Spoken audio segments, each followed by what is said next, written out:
crypto, here's Bitcoin, 3 month on 3 month, just reflects these financial conditions and the economic surprises.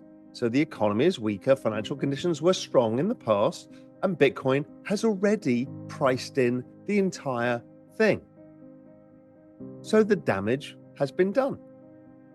Okay, what's the good news in all of this?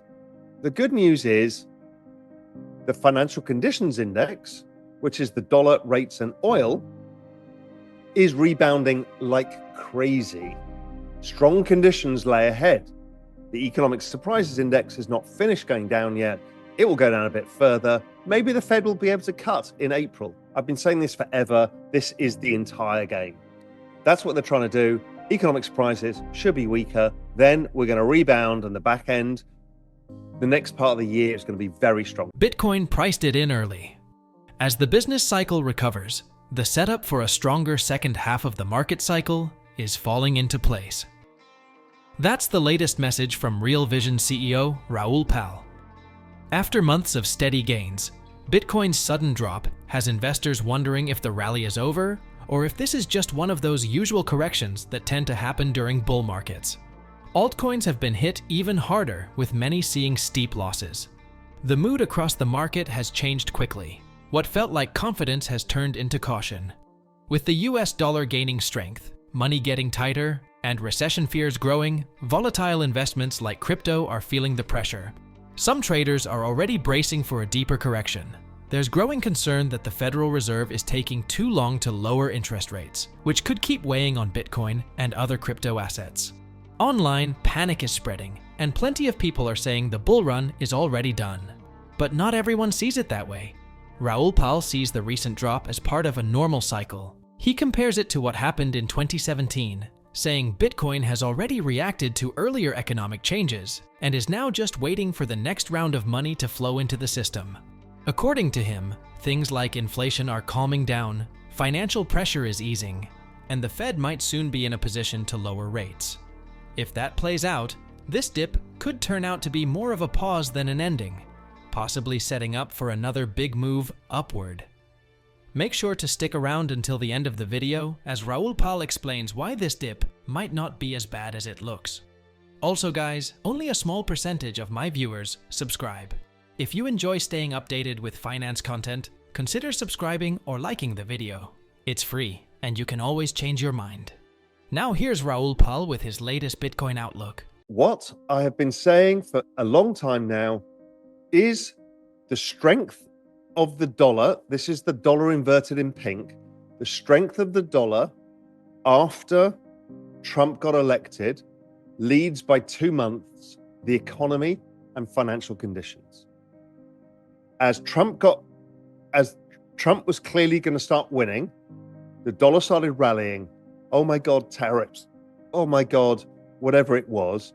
And they started rallying the dollar, which is what happened in 2017. And what happens is it slows down global growth. The dollar is the most important input to all of global growth. And so the US Economic Surprises Index, the SESI, has been falling in line with this.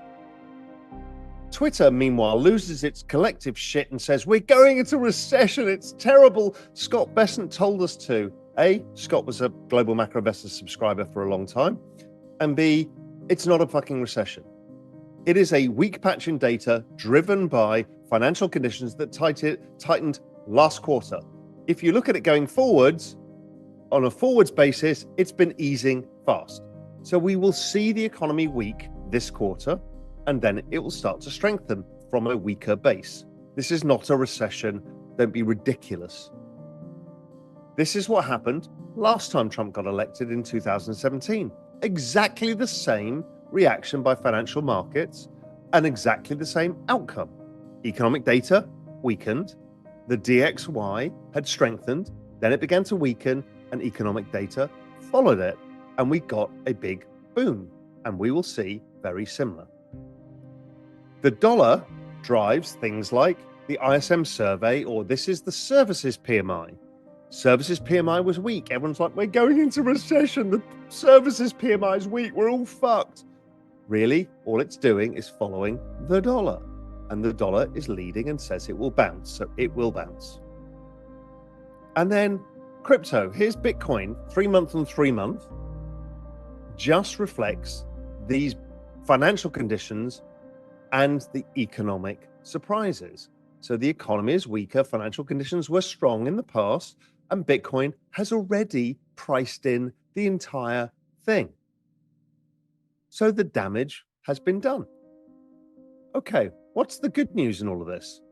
The good news is the financial conditions index, which is the dollar, rates, and oil, is rebounding like crazy.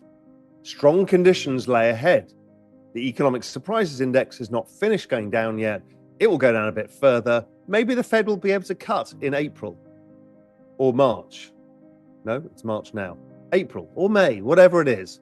Maybe they'll be able to sneak in a couple of cuts.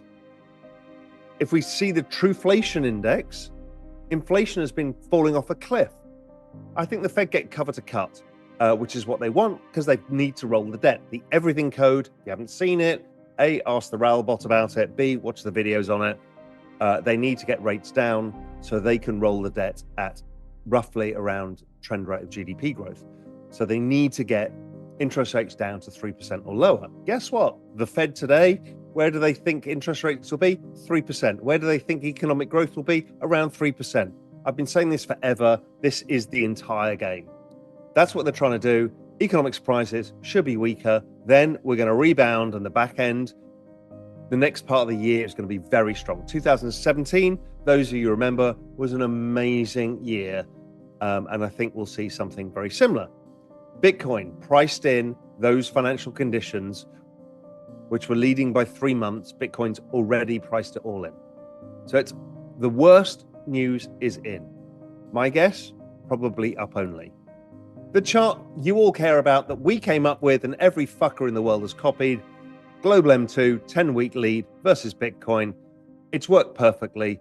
I didn't expect it to work as perfectly, but it is. But basically, we're turning the corner and we should start to see higher prices. And the higher prices will come quick, and the higher prices should take us all the way back to the highs pretty soon. Not soon like in a week or two, but soon like in a couple of months. So I think what you've all had to go through is a boring sideways consolidation pattern with a slight down bias. Your alts have been nuked, but nothing out of the ordinary. We saw this in 2017. We've seen it now, and we are very, very close to the turnaround. So patience is all I keep asking for. Stop being so dramatic. It's funny. It's actually boring. It's like you do not get 150% returns a year from an asset without drawdowns. You will have to get used to this. You have to stop worrying at this point in the cycle. We peaked in the cycle earlier in 2021, and we peaked because the business cycle had peaked. This time, the ISM is still low. And so we've barely started the cycle. So I know we all say it's so early, nothing's really happened yet. It hasn't. We had phase one of the banana zone, which was the breakout of that consolidation range. This is the consolidation phase two. Then we'll get into the much more important banana zone phase two. It is all coming. Pal has been talking for a while now about what he calls the second phase of the banana zone, a period marked by fast, explosive growth in crypto prices. In the crypto world, this is often referred to as alt season, when many altcoins rally hard alongside Bitcoin. Late last year, Pal predicted a short pause around tax season, where prices would cool off before the next big move. He even encouraged investors to take some profits, or as he put it, lifestyle chips, off the table so they could ride through the slowdown without stress. While phase one didn't push prices as high as some had hoped, Bitcoin still made a huge leap, going from under $50,000 at the start of 2024 to over $100,000 by November. Now, Pal says we're entering phase two, not just for Bitcoin, but also for major altcoins like Ethereum, Solana, Cardano, XRP, Sui, Dogecoin and others. He's not too worried about the recession talk or bearish sentiment. Instead, he sees strong similarities between this bull market and the one in 2017. Back then, Bitcoin had 5 major corrections, each lasting a couple of months before reaching new highs. During those dips, altcoins dropped by as much as 65%, something we're starting to see again now. Pal also keeps pointing to global liquidity as a key factor. Specifically, he watches the global M2 money supply, which tracks the total amount of money circulating in the world economy. According to him, Bitcoin tends to follow this closely. When global liquidity rises, Bitcoin usually follows. Now let's go back to Raul Pal as he continues sharing his outlook. Bitcoin in the business cycle. This is what has helped me through my entire time I've invested in Bitcoin, is this log chart. I showed it all the way through in 2020, all the way through. It works beautifully. We are currently kind of like this 15, 16, 17 cycle. We're still kind of a little bit subdued, but in a beautiful uptrend. Bitcoin's on 600% from its low. And then what we will get is, as we hook into the next phase of the banana zone, we will start hooking higher into this. Now, I know many of you say it's diminishing returns, it won't do this, it'll be, I don't give a fuck right now. Right now, just higher. We'll figure out the rest later, but right now, higher. ISM, the business cycle drives crypto. The business cycle implies Bitcoin implied pricing is low versus where the ISM is right now. But when we start looking at this is going to get interesting for you. These are not projections. You morons who want to come troll me on X and saying, you told me this and I demand my money back. I'm not interested in you. I'm trying to give you contextualization. If we get to the 1 standard deviation level by the end of 2025, we're about 210,000. If we get to 2 standard deviations, it's 400, and it's about 800,000 if we get to 2 standard deviations. Now, we've hit 2 standard deviations every other time. Will we hit it this time around? I doubt it, but it's possible, right? What's the probabilities? I don't know. The probability of 210,000, I would say, is like 70%. 412,000 is like